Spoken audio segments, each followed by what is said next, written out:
Dava tidak pernah memilih dilahirkan miskin. Ibunya hanya seorang penjahit kampung yang hidup dari upah tambal celana sobek. Ayahnya sudah lama meninggal karena demam tinggi yang tak mampu diobati.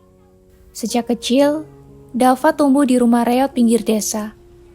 Beratap seng bocor dan berdinding kayu lapuk yang kadang diterobos angin malam. Warga desa tidak suka keluarganya.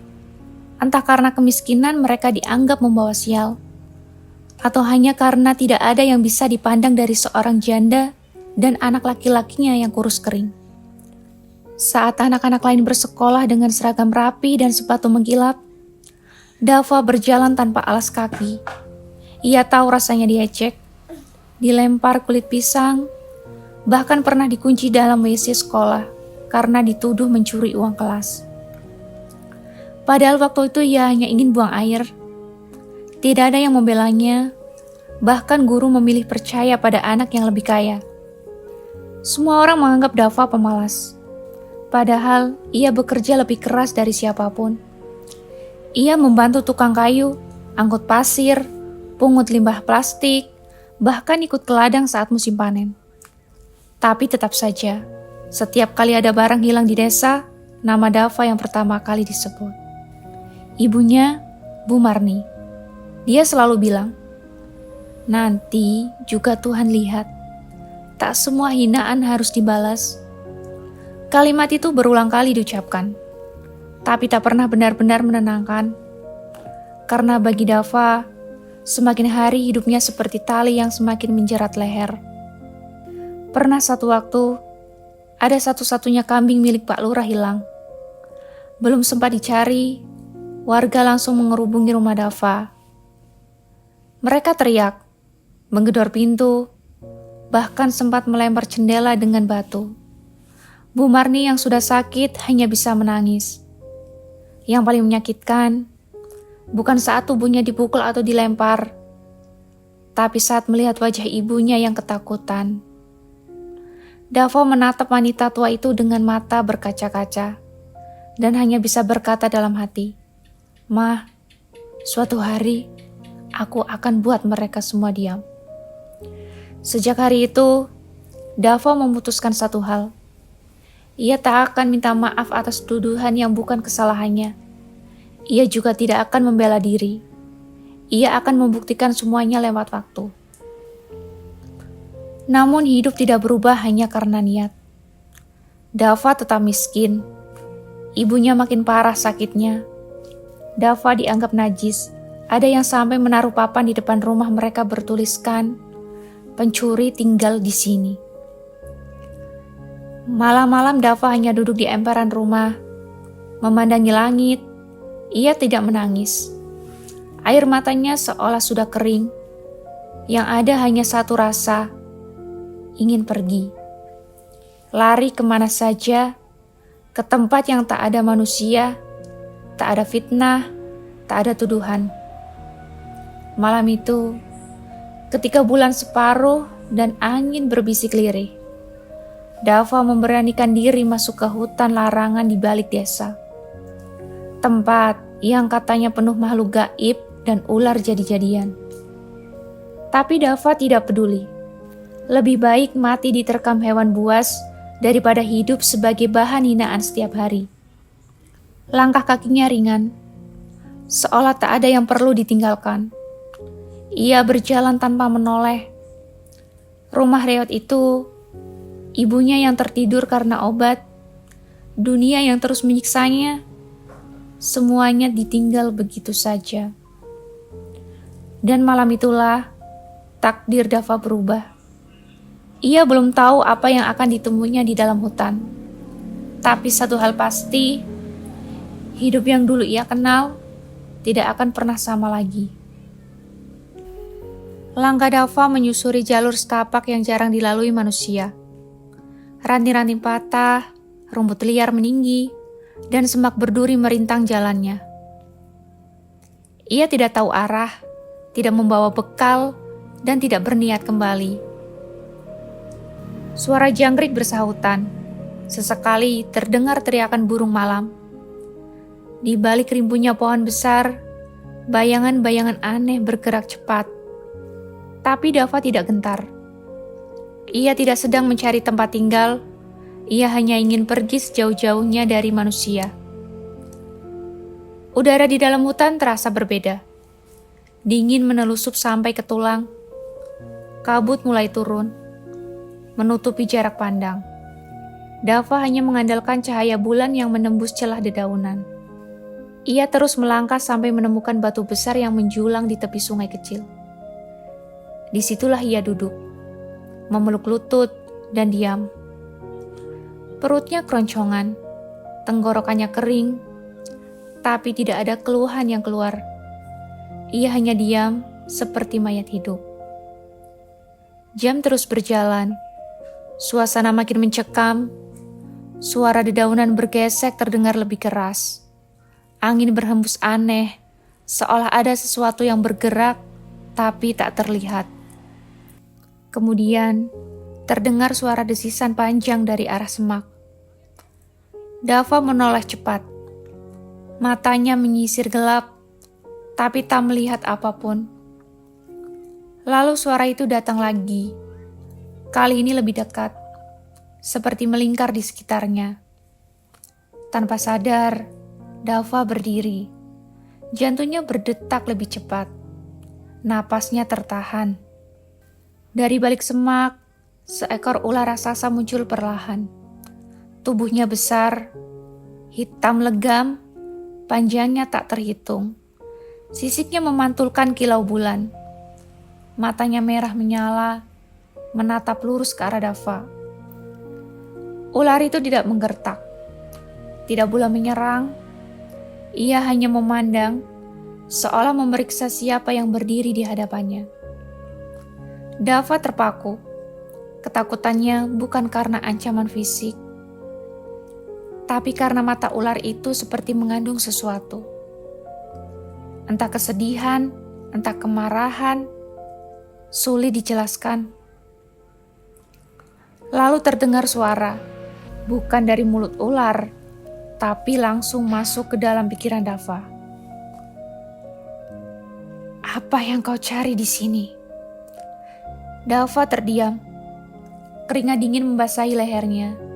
Ia menatap ular itu. Bingung harus menjawab atau tidak. Tapi suara itu datang lagi. Kau tinggalkan duniamu.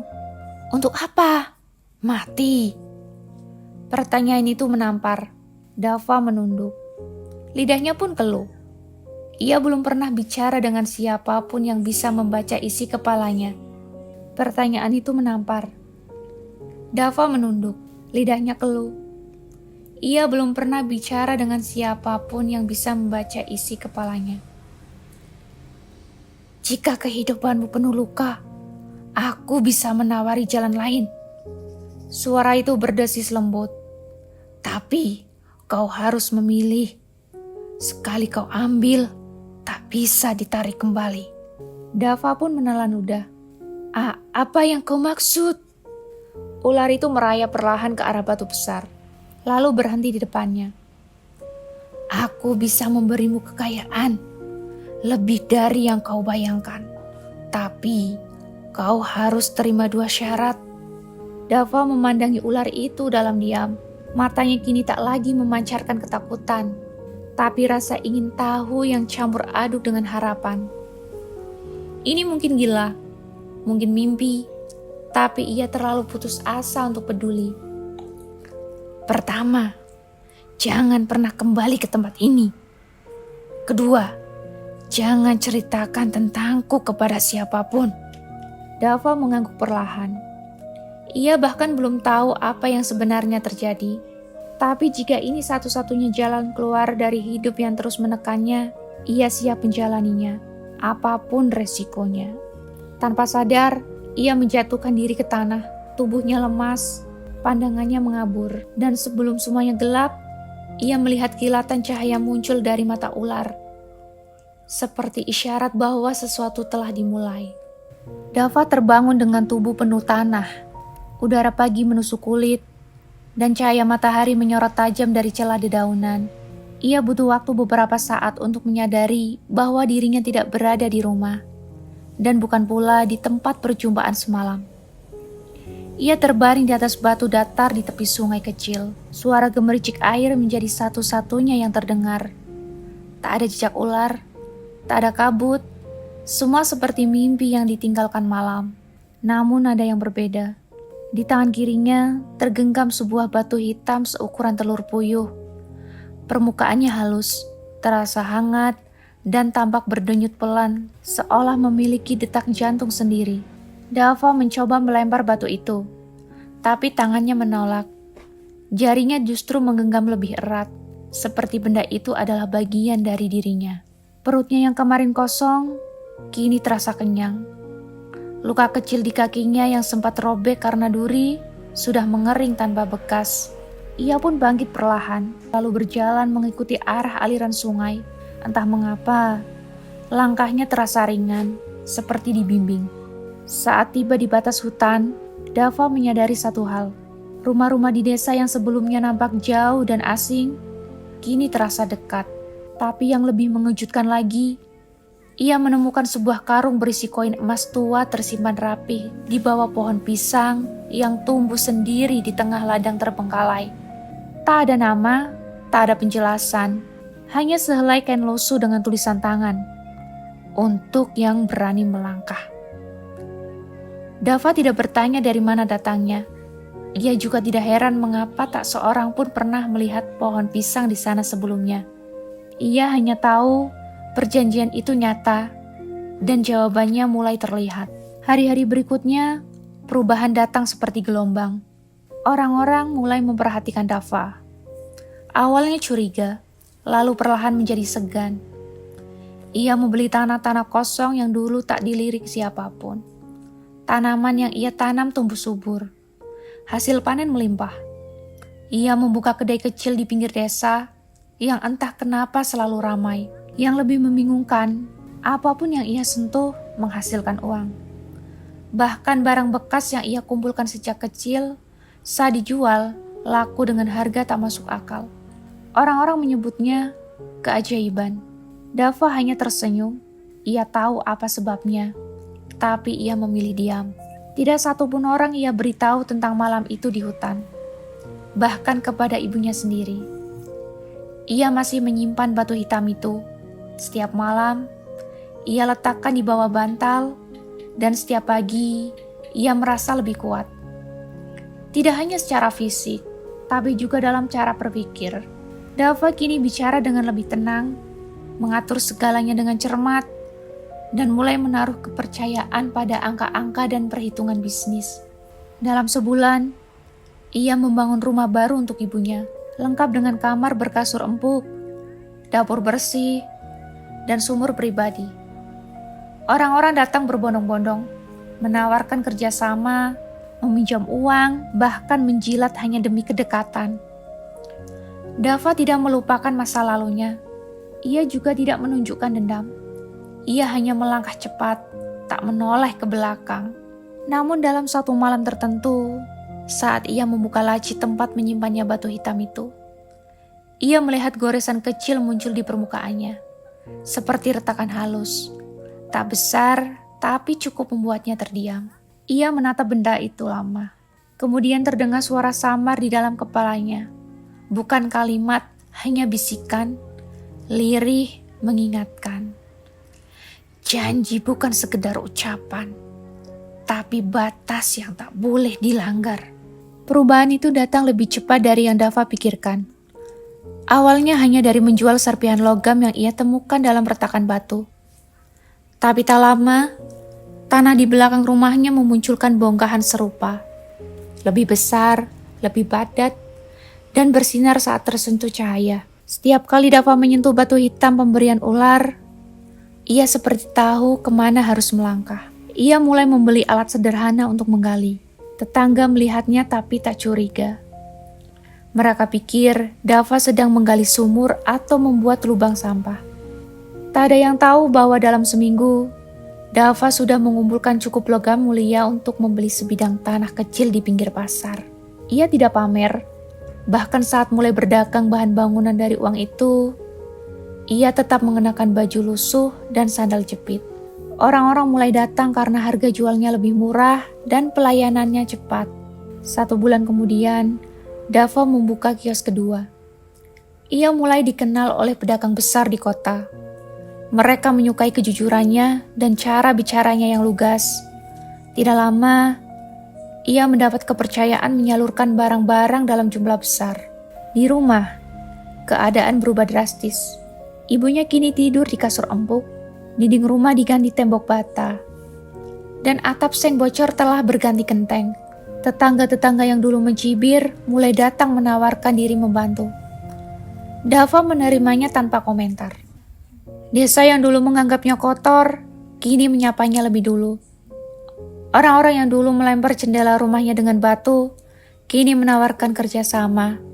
Dan Dava, yang tak pernah sekolah tinggi, tiba-tiba menjadi orang terkaya di desanya. Dan yang menarik, Dava tidak pernah terlihat mengeluh lelah. Ia bekerja dari pagi hingga malam, mengatur distribusi barang, menampung keluhan pelanggan, dan menghitung sendiri setiap transaksi. Tak ada yang tahu bahwa sumber kekuatannya bukan hanya semangat atau kecerdasan, tapi juga sebuah benda kecil yang selalu ia simpan di dalam saku. Batu hitam hangat yang memberinya petunjuk. Sekali waktu, ada seorang tokoh desa bertanya, "Apa rahasia suksesmu, Fa?" Dava tersenyum pendek. "Kerja keras dan sabar toh, Pak." Ia tahu mulutnya harus tertutup. Sebab sejak awal, itulah syarat kedua. Jangan pernah cerita tentang ular itu. Jangan pernah sebut asal semua kekayaan ini. Namun, seiring nama Dava makin terkenal, bisik-bisik mulai terdengar. Ada yang mengatakan ia punya pesugihan. Ada yang menuduhnya memelihara jin. Bahkan ada yang mencoba menyusup ke rumahnya malam hari untuk mencari jimat atau benda aneh. Tapi Dava tidak peduli. Selama ia tidak melanggar perjanjian, hidupnya tetap tenang. Dan sejauh ini, ia tidak punya alasan untuk melanggar apapun. Sampai akhirnya, sebuah undangan datang. Kepala desa mengundangnya hadir dalam acara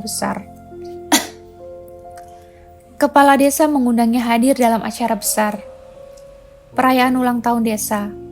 Nama Dava tercetak besar sebagai donatur utama. Dahulu ia diusir, sekarang ia dijadikan tamu kehormatan. Pada malam perayaan itu, semua orang berdiri menyambutnya. Ada yang sorak-sorai, ada tepuk tangan, bahkan panggung dibuat hanya untuk memujinya. Namun di tengah pesta, ketika Dava berdiri dengan setelan terbaiknya, tangan di saku menggenggam batu hitam itu. Matanya tanpa sadar menatap ke arah barat desa, ke arah hutan tempat semua ini bermula. Dan dalam sekejap, dadanya terasa berat. Batu itu bergetar, seperti memperingatkan. Tapi Dava terlalu sibuk menikmati sorakan. Ia lupa satu hal, kekayaan yang ia miliki datang dengan cepat, tapi lupa dari mana datangnya. Ini adalah awal dari semua petaka. Kekayaan tak pernah datang sendirian. Ia selalu membawa sesuatu. Gengsi, rasa tinggi hati, dan godaan untuk merasa lebih dari orang lain. Dava tak langsung berubah. Awalnya tetap sederhana, tapi hidup mewah yang terus-menerus memanjakannya, perlahan mengikis cara berpikirnya. Ia mulai menilai orang lain dari sepatu yang dipakai, kendaraan yang dikendarai, dan seberapa cepat mereka bicara memanggil namanya dengan hormat. Ia tak lagi menyapa anak-anak yang dulu pernah bermain dengannya. Ia tak pernah mengangguk saat tetua desa lewat di depannya. Semua orang harus lebih dulu menyapanya, memberi salam, atau setidaknya menunduk saat lewat di depannya. Dava mulai memilih teman. Hanya yang berpengaruh, hanya yang penting, yang tak punya nama dan tak punya uang, cukup lihat dari jauh saja.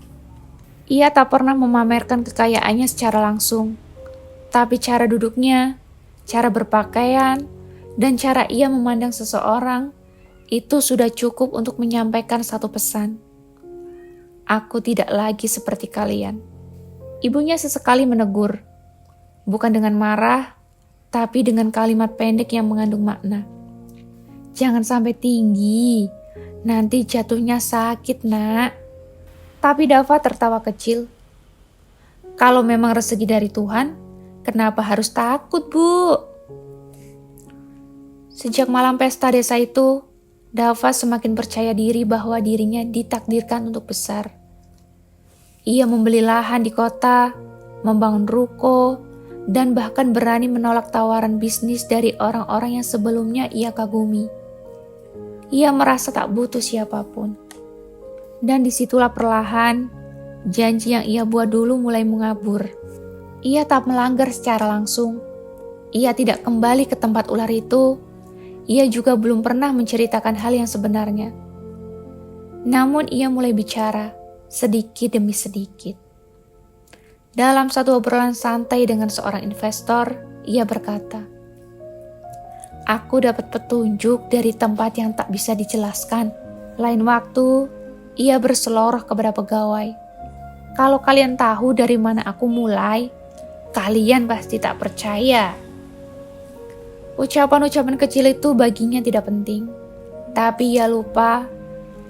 Perjanjian tidak mengenal ukuran, yang kecil pun tetap pelanggaran. Malam demi malam, Dava sering bermimpi. Dalam tidurnya, ia berada di tengah hutan, dikelilingi bisikan. Kadang ia mendengar desis panjang, kadang ia melihat mata merah menyala dari kejauhan. Setiap kali ia terbangun, batu hitam di dalam lacinya terasa lebih berat, seperti membawa sesuatu yang tidak bisa dilihat. Pernah, ia mencoba mengabaikannya, tapi bayangan ular itu muncul dalam pantulan cermin, di kamar mandi, di kaca mobil, bahkan di genangan air. Bukannya takut, Dava malah semakin berani. Ia mulai berpikir, kalau memang ular itu bisa memberiku kekayaan, kenapa tidak aku minta lebih? Rasa ingin tahu itu muncul makin kuat. Bukan sekedar keinginan menambah kekayaan, tapi dorongan untuk membuktikan bahwa dirinya lebih besar dari perjanjian itu. Ia mulai bertanya pada orang-orang tua di desa tentang legenda hutan, mencari tahu cerita-cerita lama, bahkan menyuruh orang menelusuri jalur lama yang menuju ke tempat ia dulu ditemukan di pinggir sungai. Tak satu pun berhasil menemukan lokasi itu. Seolah tempat itu memang tak ingin ditemukan kembali. Tapi Dava tidak berhenti. Baginya, semua ini belum cukup. Ia ingin lebih besar, lebih berkuasa, lebih dihormati. Dan dalam langkah-langkah yang makin jauh itu, ia tidak sadar bahwa ia sedang berjalan menuju batas yang dilarang. Pagi itu, langit tampak mendung meski hujan belum turun. Udara terasa lebih lembab dari biasanya. Dava berdiri di depan rumahnya yang besar, menatap barisan kendaraan yang terparkir rapih. Pegawainya berlalu lalang dengan tergesa, tapi Dava tak peduli. Pikirannya terbang ke tempat yang sudah lama tak disebut. Tempat pertama kali ia melihat mata merah itu. Sudah seminggu ia gelisah. Batu hitam di dalam lacinya kini terasa dingin. Tidak hangat seperti dulu. Retakan kecil di permukaannya makin melebar. Setiap kali ia memegangnya, jari-jarinya seperti kesemutan. Dava tak mengerti apa yang sedang terjadi. Tapi perasaan aneh itu terus mengusik. Akhirnya, tanpa memberitahu siapapun, ia mengambil jaket tipis dan melangkah keluar. Ia tidak membawa ponsel, tidak naik mobil, dan memilih jalan kecil di belakang desa yang dulu sering ia lewati saat masih miskin. Semakin jauh ia melangkah, suasana makin sepi. Tak ada suara motor, tak ada orang berbicara, hanya angin dan suara daun yang saling menyapa. Ketika mencapai batas hutan, Dava berhenti sejenak. Tempat itu nyaris tak berubah. Pepohonan tinggi menjulang, semak belukar menutupi jalan, aroma tanah basah menyambutnya. Tak ada sesuatu yang berbeda. Udara di sini terasa berat, seperti sedang diawasi. Dava menarik nafas panjang, lalu masuk. Ia tidak tahu pasti kemana arah yang harus ditempuh. Tapi entah bagaimana, tubuhnya mengarah sendiri. Kakinya seperti punya ingatan. Langkah demi langkah membawa dia ke jalur lama yang tak lagi dikenali siapapun. Setelah 1 jam menyusuri hutan, Dava tiba di sebuah celah batu besar. Disinilah dulu ia terbangun. Sungai kecil yang mengalir di samping batu masih ada, tapi lebih keruh dan dangkal. Ia berdiri di sana, diam dan menatap sekeliling. Sudah lama ya, gumamnya lirih. Lalu, tanah di bawah kakinya bergetar pelan. Tidak keras, hanya cukup untuk membuat jantungnya berdetak lebih cepat. Dari arah semak, terdengar desis panjang, dalam, dan berat. Dava memutar tubuhnya cepat. Tak ada yang terlihat, tapi suara itu terus terdengar, mengelilinginya, dan ia tahu suara itu. Ia tahu siapa yang datang. Lalu, dari balik pepohonan, bayangan besar muncul perlahan. Tubuh bersisik hitam, mata merah menyala, dan lidah bercabang menjulur dengan pelan. Ular itu masih sama, tapi kali ini terasa berbeda. Ada tekanan dalam kehadirannya, tidak lagi membawa tawaran, melainkan peringatan. Dava mundur 1 langkah. Ular itu tidak bicara, tidak melalui pikiran, tidak lewat suara. Ia hanya memandangi Dava, seolah sedang menilai sejauh apa pelanggaran yang telah ia buat. Dava ingin menjelaskan, tapi lidahnya keluh. Ia hanya bisa berkata pelan, "Aku cuma ingin tahu, apakah kau masih di sini?" Tak ada jawaban. Hanya tatapan yang makin dalam, dan desisan yang terdengar seperti peringatan terakhir. Lalu, ular itu memutar tubuhnya, masuk kembali ke hutan, meninggalkan Dava yang berdiri membeku di tempat. Tapi sebelum bayangan benar-benar lenyap, 1 kalimat muncul dalam kepala Dava. Bukan suara keras, tapi bisikan dingin yang langsung menghujam ke dalam. "Janji yang kau langgar, akan kau bayar." Sejak hari itu, batu hitam di dalam lacinya berhenti berdenyut, dan kekayaan yang dulu tumbuh seperti badai, mulai perlahan menghilang seperti kabut pagi. Awalnya hanya masalah kecil. Barang kiriman telat datang, salah satu toko cabang tutup mendadak karena digerebek petugas pajak, seorang rekan bisnis menolak kerjasama, padahal dulu dia yang mengejar-ngejar. Dava masih bisa mengatasinya. Ia pikir ini hanya ujian biasa, wajar dalam bisnis. Namun, hari-hari berikutnya membuktikan bahwa ini bukan sekedar gangguan sementara. Gudang utamanya terbakar, tak ada yang tahu pasti penyebabnya. Api melalap semua stok yang belum sempat dikirim. Puluhan karyawan kehilangan pekerjaan. Dava sendiri hampir tak percaya saat berdiri di depan puing-puing hitam yang dulunya adalah pusat semua usahanya. "Kenapa bisa secepat ini?" bisiknya pada diri sendiri. Belum sempat ia berdiri tegak, media mulai menyoroti kasus pencucian uang yang menyeret namanya. Ia dituduh menerima dana ilegal dari sumber tak jelas. Bukti-bukti seolah muncul dari tempat yang tak terduga. Nama baiknya rusak, sahabat menjauh, mitra bisnis memutus kontrak 1 demi 1. Dan itu belum semuanya. Ibunya jatuh sakit. Bukan penyakit parah, hanya demam dan batuk. Tapi kali ini berbeda.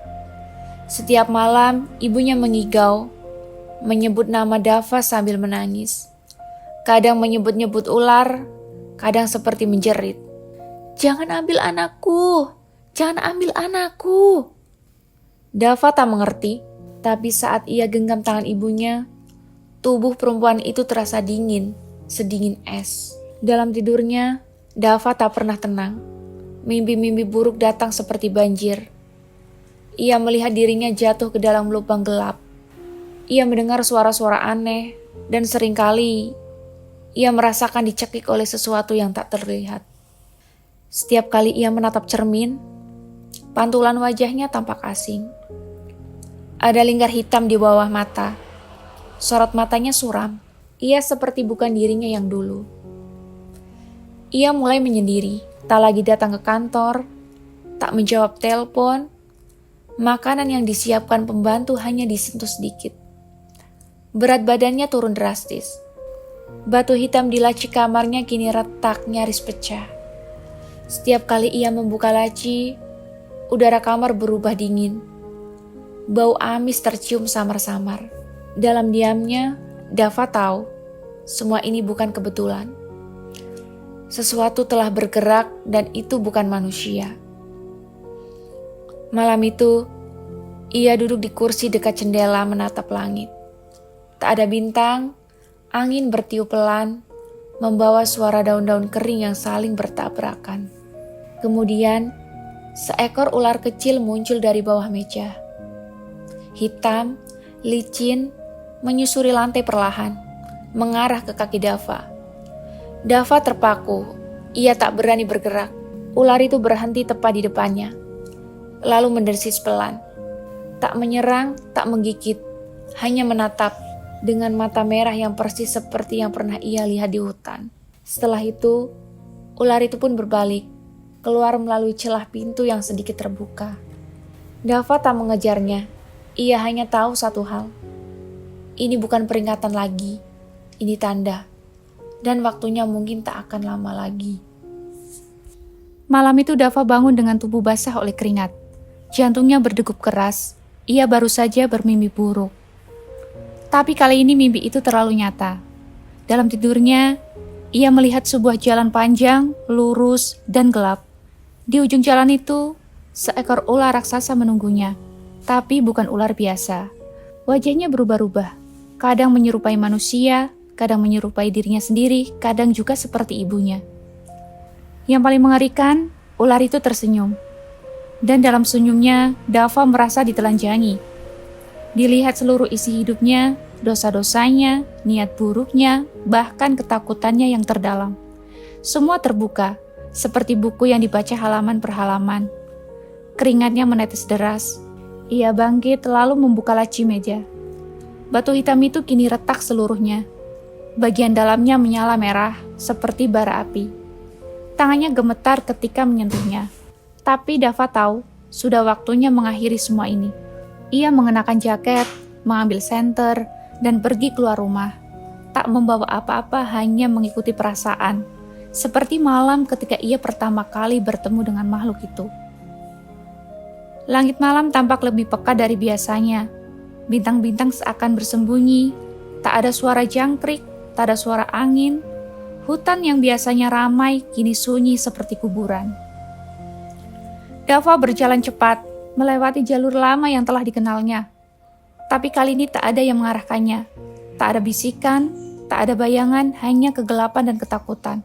Ia tiba di celah batu tempat dulu ia pertama kali sadar. Sungai kecil itu kini kering. Tanahnya pecah-pecah, di tengah celah seekor ular besar melingkar. Seakan sudah menunggunya sejak lama. Sudah lama. Suara itu muncul begitu saja di kepalanya. Bukan dari mulut, bukan dari telinga, tapi dari dalam pikirannya sendiri. Ular itu bergerak pelan. Tubuhnya yang panjang dan bersisik hitam mengeluarkan cahaya yang samar. Dari kejauhan, seperti kilauan. Tapi dari dekat, itu seperti darah yang membeku. Wajah ular itu mulai berubah. Mata merahnya perlahan menjadi mata manusia. Tubuhnya tetap bersisik, namun wajahnya menyerupai lelaki tua. Dengan senyum licik dan sorot mata penuh perhitungan. Kau datang lagi, Dava. Kau datang lagi, Dava. Ucapnya kali ini dengan suara yang serak, tua, dan dalam. Karena apa? Karena takut? Atau karena ingin kembali seperti dulu? Dava tidak menjawab. Ia tahu apapun yang ia ucapkan akan percuma. Kau diberi, kau ambil. Tapi kau tak pernah bersyukur. Lanjutnya. Kau minta kaya, kau dapat. Tapi kau abaikan janji. Dan semua janji yang dilanggar punya harga. Siapa kau sebenarnya? Tanya Dava akhirnya. Ular itu mendekat. Wajahnya kini berubah menyerupai Dava sendiri. Tapi dengan sorot mata yang lebih gelap. Aku adalah keinginanmu yang paling dalam. Aku adalah ketamakanmu. Aku adalah bayanganmu yang kau pelihara. Kemudian ular itu pun tertawa. Tawanya menggema ke seluruh penjuru hutan. Semua orang punya sisi gelap, Dava. Kau hanya memberiku makan lebih banyak dari yang lain. Tiba-tiba tubuh ular itu membesar. Sekali hentakan, tanah di bawah kaki Dava bergetar. Batu hitam di genggamannya berdenyut keras, lalu pecah berkeping-keping. Janji sudah dibayar sebagian. Ucapnya sambil menatap tajam. Tapi belum lunas. Lalu tanpa memberi waktu untuk berpikir, ular itu menyemburkan asap hitam pekat. Dava tersedak, matanya pedih, dan seluruh tubuhnya terasa terbakar. Ia roboh di tanah, menggeliat dalam rasa sakit yang tak bisa dijelaskan. Di saat terakhir sebelum pingsan, ia melihat dirinya sendiri, tapi bukan dirinya sekarang. Sosok itu lebih tua, lebih kurus dan sendirian. Dia duduk di jalanan dan mengemis. Semuanya kembali ke titik awal, tapi dengan kutukan. Dava terbangun dalam keadaan tergeletak di lantai kamarnya. Tubuhnya lemas, pakaiannya basah oleh keringat dingin. Tapi yang paling aneh, ia tidak ingat bagaimana bisa kembali ke rumah. Cermin di depannya menampilkan wajah yang berbeda. Matanya cekung, kulitnya pucat, seperti seseorang yang kehilangan darah sedikit demi sedikit. Namun, ia tahu ini bukan sakit biasa. Ini bukan kelelahan, ini penarikan. Setiap malam setelah pertemuan itu, Dava merasa sesuatu menghisap energi hidupnya. Ia tak lagi bisa tidur dengan nyenyak, bahkan saat siang, tubuhnya bergetar tanpa sebab. Suaranya serak, rambutnya mulai rontok, dan yang paling mengganggu, matanya selalu memandang ke arah yang sama, yaitu batu yang telah pecah itu, atau setidaknya tempat di mana batu itu pernah ia simpan. Ia mencoba berkonsultasi ke dokter, ke orang pintar, bahkan ke seorang kiai tua di ujung kampung. Tapi semua memberi jawaban yang sama. Kau sedang menanggung sesuatu yang tidak berasal dari dunia ini, Dava, kata kiai serius. Kau pernah janji pada sesuatu yang tidak seharusnya diberi janji, dan kau langgar. Dava menggertakkan gigi. Apa yang harus saya lakukan? Kiai menatapnya dengan dalam. Kau harus siap kehilangan semuanya, atau menyerahkan apa yang kau janjikan dulu. Malam-malam berikutnya, penderitaannya semakin parah. Wajahnya mengeriput cepat, seperti diserap waktu. Nafsu makannya hilang, bahkan uang yang ia tumpuk, bisnis yang ia bangun, semuanya mulai runtuh satu persatu. Rekan kerja menjauh, pegawai pergi, bahkan membekukan rekening. Seolah ada kekuatan yang tak terlihat yang menggiring kehancurannya. Namun, penderitaan fisik bukan yang paling menyakitkan. Yang menyiksa Dava adalah bisikan. Setiap malam, saat semua orang tertidur, suara itu kembali. Tapi bukan suara dari luar, melainkan dari dalam kepalanya sendiri. Janji harus dibayar. Kau bilang akan menyerahkan tubuhmu. Aku menunggu. Dan saat malam ke-13 sejak pertemuan di hutan, Dava berdiri di depan cermin. Ia hampir tak mengenali wajahnya. Tulangnya menonjol, kulitnya mengelupas di beberapa bagian. Tapi matanya mulai berubah. Irisnya tak lagi hitam, melainkan kemerahan, seperti mata ular. Aku menyerah. Ucapnya pelan, nyaris tak terdengar. Ambil saja. Asal semuanya berhenti. Tiba-tiba ruangan itu membeku, lampu mati sendiri, angin dingin berputar dari arah jendela tertutup. Dan dari bayangan di cermin, sosok ular perlahan muncul. Tidak besar, tidak bersisik emas, tapi tipis panjang. Ia melingkari tubuh Dava seperti kabut gelap. Janji adalah hutang, dan hutangmu telah jatuh tempo. Dava berteriak, tapi suaranya tak keluar. Ular itu mulai masuk, bukan lewat mulut, bukan lewat hidung, tapi lewat bayangan tubuhnya di cermin. Seolah-olah jiwa Dava ditarik perlahan ke tempat gelap yang tak diketahui. Tubuh Dava gemetar hebat, lalu ia pun jatuh. Tapi bayangannya tetap berdiri. Dalam cermin itu, sosok Dava yang baru menatap dengan senyum, lalu berubah menjadi wajah ular. Kini, Dava hidup, tapi bukan lagi sebagai manusia utuh. Ia menjadi wadah dari janji yang dilanggar. Hidupnya bukan miliknya lagi. Dan malam itu, untuk pertama kalinya ia sadar, janji bukan sekedar kata-kata, tapi jalan satu area yang selalu ditagih, dengan cara apapun. Tak ada yang benar-benar tahu kemana Dava menghilang. Rumah megahnya kini kosong, pagar tinggi berkarat, jendela-jendela pecah oleh waktu, tanaman liar menjalar ke tembok, menutupi bekas-bekas kemewahan. Para tetangga hanya bisa menebak, ada yang bilang ia kabur karena bangkrut, ada yang menduga dibawa utang, tapi tidak ada satupun yang tahu pasti, seolah-olah semesta sengaja menghapus jejaknya.